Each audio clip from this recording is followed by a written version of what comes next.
हाय, आज मी बनवला आहे मस्त खमंग बटाटा पराठा. चला तर मग आपण बघूया रेसिपी.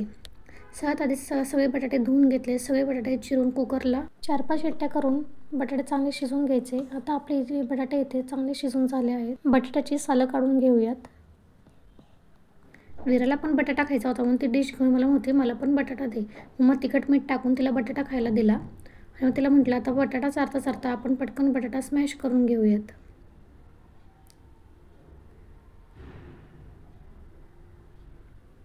आता आपला बटाटा स्मॅश करून झाला आहे. आता आपण वाटणाच्या तयारीला लागूया.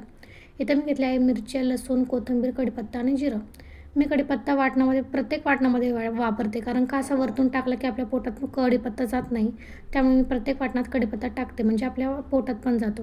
इथे माझे आले टाकायचे राहिले होते म्हणून मी थोडे आले टाकले. तुम्हाला टाकायचे असले तर टाका, नाही टाकलं तरी चालेल.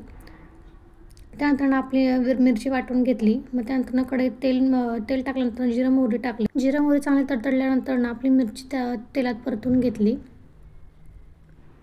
तेल जास्त टाकायचे म्हणजे भाजी आपली मस्त होती आणि पराठा पण चविष्ट होतो. आता भाजी परतून झाली आहे. आता भाजी आपली गार होईपर्यंत आपण गव्हाचं पीठ चाळून घेऊयात.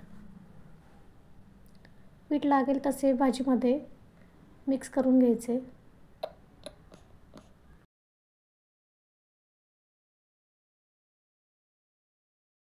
आता मला पराठे जास्त करायचे होते त्यामुळे मी जास्त भाजी केली होती. पिठामध्ये पण थोडे मीठ टाकून घ्यायचे म्हणजे चव चांगली येते. आता इथे थोडे थोडे करून पिठामध्ये भाजी चांगली मिक्स करून घ्यायची आहे. पीठ मळून झाल्यावर पण त्यात तेल टाकून आपण चांगले मळून घेऊयात. पीठ दुसऱ्या भांड्यात काढून आपण थोड्या वेळ पीठ भिजत ठेवूया. जर आपण अशा पद्धतीने पिठात भाजी टाकून जर मळून घेतली तर आपल्याला पराठा लाटायला सुद्धा सोपा जातो आणि पराठे पटकन लाटून होतात. आता तवा तापल्यानंतर आपण त्याच्यावर तेल टाकून पराठा खमंग भाजून घेऊयात. जर तुम्हाला पराठ्यावरती भाजताना जर तेल टाकायचे असेल किंवा तूप टाकायचे असले तरी तुम्ही तूप टाकू शकता. पण मला गरम पराठा खातानाच त्याच्यावर तूप टाकून खायला आवडते, त्यामुळे मी भाजताना तेल भरपूर टाकून भाजते आणि खायला घेताना मस्त गरम पराठ्यावर तूप टाकून खायला घेते. आता आपण पराठा दुसऱ्या प्लेटमध्ये सर्व करूया.